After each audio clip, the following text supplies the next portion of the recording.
I'd like you to imagine the last time you had a really good meal. There's a huge chance, my friend, that someone followed a recipe and used the correct ingredients to make that meal.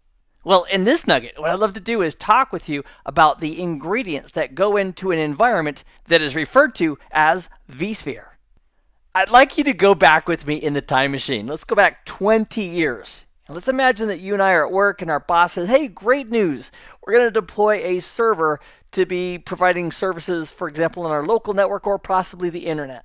So we're all excited about this new server. So we go through the process of doing the paperwork for the purchase order. And let's think about that new server. When it comes in, we open the box, we pull it out, and perhaps the operating system is already loaded on it. Maybe it's a Linux server or a Windows server. In any case, after we power it up, we'd also have to make sure we either add our application or configure an application such as a web server service on that box. If that's the application we're going to be using to provide services, then we would physically place it somewhere in our data center, and away we go. Now, the process of the ordering and the configuration and the deployment, that whole process from beginning to end may take days or weeks depending on our environment that we're working in.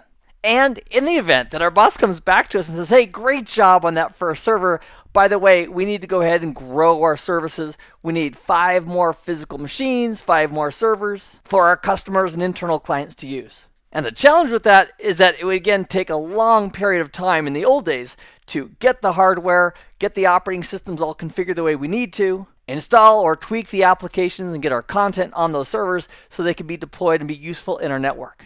And there's also another challenge, and that's this. Those 6 servers, if that's how many we deployed, it's also very, very likely that those servers are underutilized. Maybe our web server is at 5 to 10%, depending on the time of day. And our email server, maybe it's at 2 to 10% utilization. And one of the big bummers that is a reality in the old days is that for each of these, let's say we had 6 physical servers, on each of those 6 physical servers, they'll have CPU resources on the motherboard, they've got random access memory, they've got network interface cards, and they have some type of disk storage. So the bummer is we had to pay for each of those 6 physical servers with all the resources that currently are being underutilized. One of our solutions to these problems of taking lots of time to deploy a server as well as underutilization, one of the solutions to address that is virtualization. And to do that, we are going to use some type of a hypervisor. So we're going to still have a physical computing resource. For example, a physical box with a CPU and memory and network interface cards and storage. But instead of running a single operating system on that box, we instead run a hypervisor. And the hypervisor's job is to create an environment where we can build virtual machines and virtual servers in that space. So for example, on this one physical server, we'll call this host number 1, we could run a bare metal hypervisor. And I have a question for you. What is the bare metal hypervisor that's made by VMware? What is the name of it that we talked about in our previous nugget? And if you're saying, Keith, it's ESXi. That's the name of the bare metal hypervisor from VMware that we can run on a physical resource to provide an environment where we can do virtual machines. You would be absolutely correct. So on this one physical host, host number 1, we can install ESXi as the hypervisor. And then in this environment, I've got 3 virtual machines that are shown here. So maybe this is VM1, VM2, and VM3. So maybe VM1 is our web server, VM2 is our email server, and VM3 is our DNS server. Or these could be 3 web servers with the same exact content, and we have some kind of a load balancer, like an F5 or a NetScaler load balancer. And that load balancer could then take requests that are coming in from the internet and then spin it off to, for example, the least busy server at that given moment. And when I refer to server, I'm referring to VM1 as a server, or VM2 as a server, or VM3 as a server, based on which one of those virtual machines is currently least busy. So there's a couple of huge benefits of creating our servers in a virtualized environment compared to a one machine, one OS model. One of those benefits is that deploying these virtual machines is extremely fast.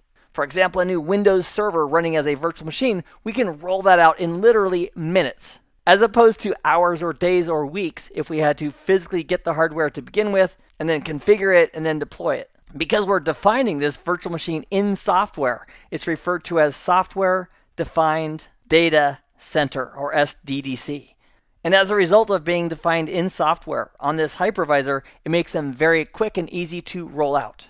Another benefit of this virtualization is that you and I are taking more advantage of our resources that we paid for. For example, a VM1, if this is a Microsoft server and it's currently using 10% of the resources, instead of wasting the other 90%, this hypervisor, which is in control of these resources, can use those resources, such as CPU and RAM, for other virtual machines that are running on that same hypervisor. So for example, if VM2 is at 20% utilization and VM3 is at 15%, this ESXi host would then be at 45% utilization. 10 plus 20 is 30, plus 15 more is 45. So we're now using 45% of the resources on this ESXi host with a hypervisor running.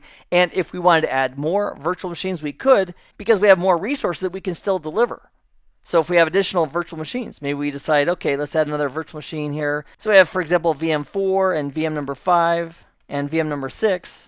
And at the end of the day, we're going to get better utilization of the equipment, the CPU, the memory that we have paid for, as opposed to the old days when we'd have one physical machine, we'd have the traditional operating system, for example, Windows Server software and an application such as web services, where in that case, if we were at 15% utilization, the rest of the physical computing resources would simply be wasted.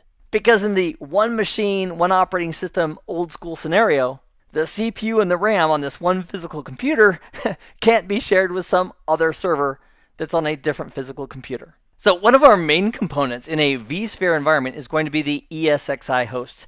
And one of the things I would love to do as you and I continue in this course together is when we think about an ESXi, I would like you to think of it as a host. Meaning it's the host environment, the hypervisor environment, that is acting as the host to host other guest operating systems. For example, a virtual machine that's running Windows or a virtual machine that's running Linux. And what I would like to avoid doing is I would like to avoid using the word server when we're talking about an ESXi host. And here's the reason.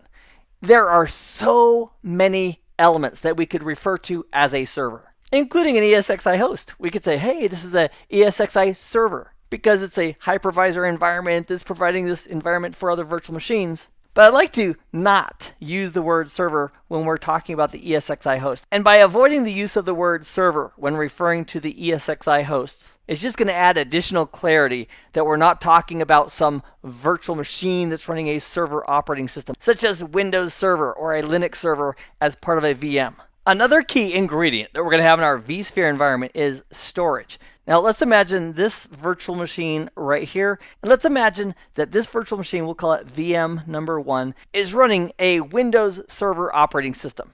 And I've got a question for you regarding this virtual machine. True or false? A Windows Server operating system is going to need some disk space. True or false? And the answer is absolutely true. And the entity that is providing that storage service to this virtual machine is going to be our ESXi host. So somewhere, this ESXi host needs to have access to storage to support the virtual machine.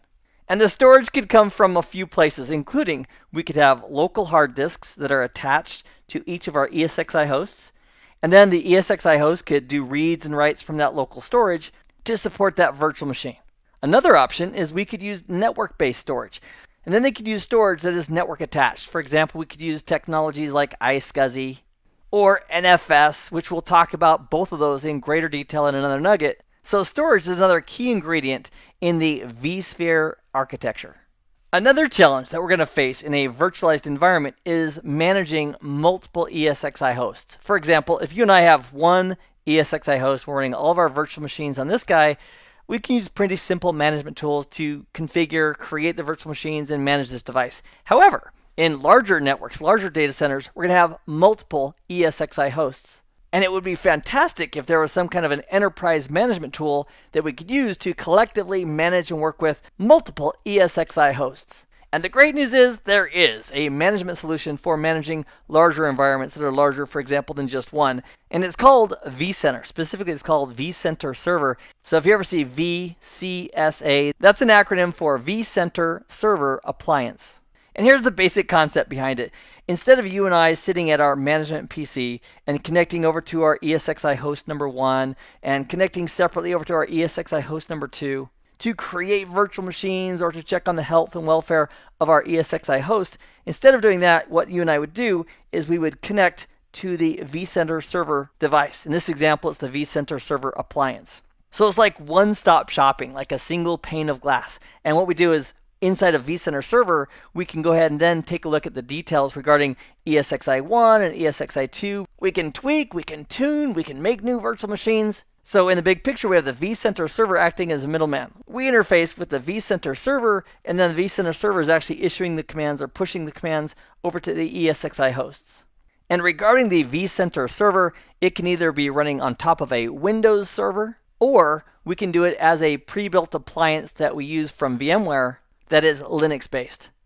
Another challenge that comes up is authentication. For example, if this virtual machine here that we're running on this ESXi host called ESXi1, if this is a private internal server for our company, it's very likely that we're going to have authentication and have that device be part of Active Directory.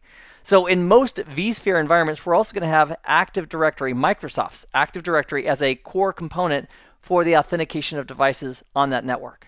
And we can use Active Directory not only for authentication of our virtual machines, we can also tie into Active Directory for the authentication of administrators. So if you and I are managing our vSphere environment and we connect to the vCenter Server appliance, we can have the vCenter Server appliance leveraging Active Directory to identify whether or not we are an authenticated individual. So in Active Directory, if there's a group called, for example, VM admin, we could then use group membership inside of Active Directory to control administration rights inside of our VMware environment. Another huge piece that we're going to have in our vSphere environment is networking. For example, how do we get an ESXi host to go ahead and use shared network storage? And the answer is we are going to use some type of a network. How do we get the vCenter Server appliance to communicate with Active Directory? And the answer is we're going to go ahead and use network connectivity to pull that off. How does the vCenter Server appliance communicate with ESXi host number 1 and ESXi host number 2? And the answer is, again, network connectivity.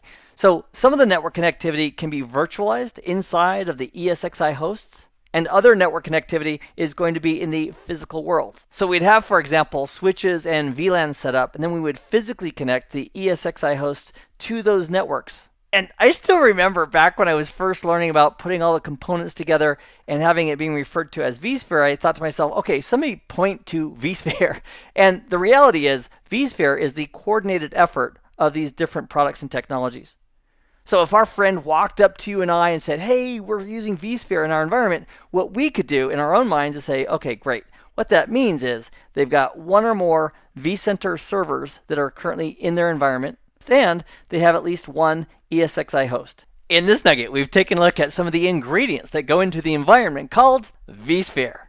I am glad you joined me for this nugget. I hope this has been informative for you, and I'd like to thank you for viewing.